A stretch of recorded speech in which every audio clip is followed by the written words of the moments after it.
Each season, they somehow just make it bigger and crazier, and I think this season is the wildest one yet.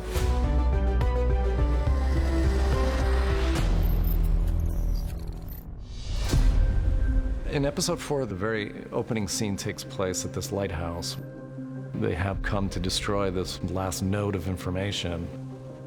We looked at this lighthouse down in Cabo, and it was just spectacular on the ocean, and it was just the ideal place to shoot this scene.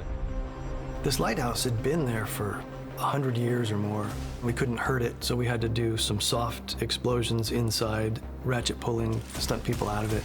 So we came up with a nice combination of soft debris, dust, and concrete like the buildings look like, and safely we're able to give the illusion that it was blowing up without hurting the building.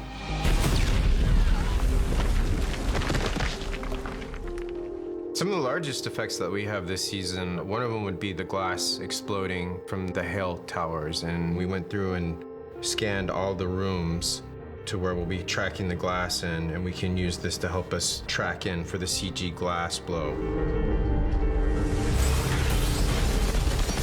That's a mixture of practical special effects and CG elements. Glass is always tricky in visual effects. It's really fun to be able to keep pushing the technologies forward and not be as afraid as we used to be. A parasite. It's in me.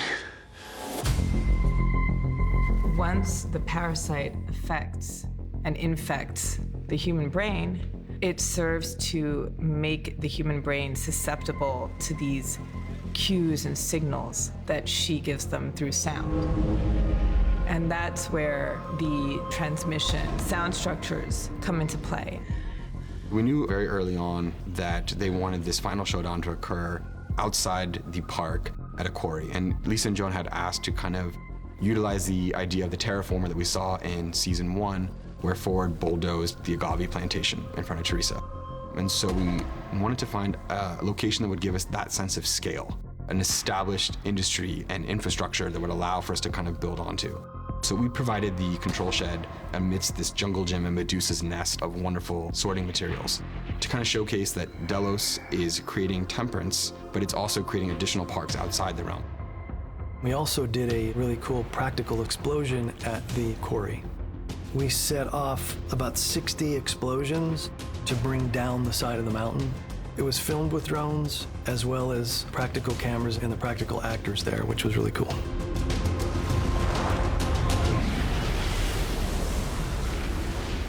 They're on this voyage in the desert to find this weapon, and when they unveil what that weapon is, it ties in not only to C's story, but obviously into Bernard's story, because the weapon turns out to be Maeve.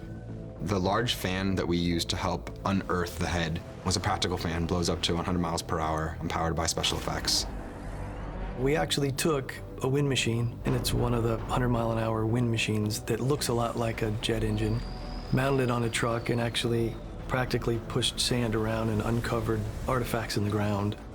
So when C sees Maeve's head in the ground, I think there's a lot of things going on. There's confusion because she recognizes this person, but she can't exactly pull where that recognition is from. And at the same time, this is the weapon that they've been looking for. So there's that, like, we found the thing that's gonna stop this. Caleb isn't here, but that weapon I promised you is.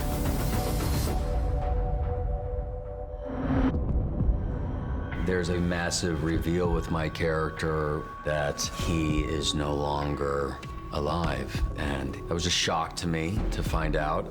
We always love fucking around a little bit with the audience expectations and our expectations of the pace at which a narrative kind of unfolds. So having carefully set up a season in which it seems quite clear that the season will be about preventing Hale from being able to do this thing, we have this delicious moment in which we realize that she's a very formidable enemy and she's already done it. That war is already lost and we're on to a very, very different conflict.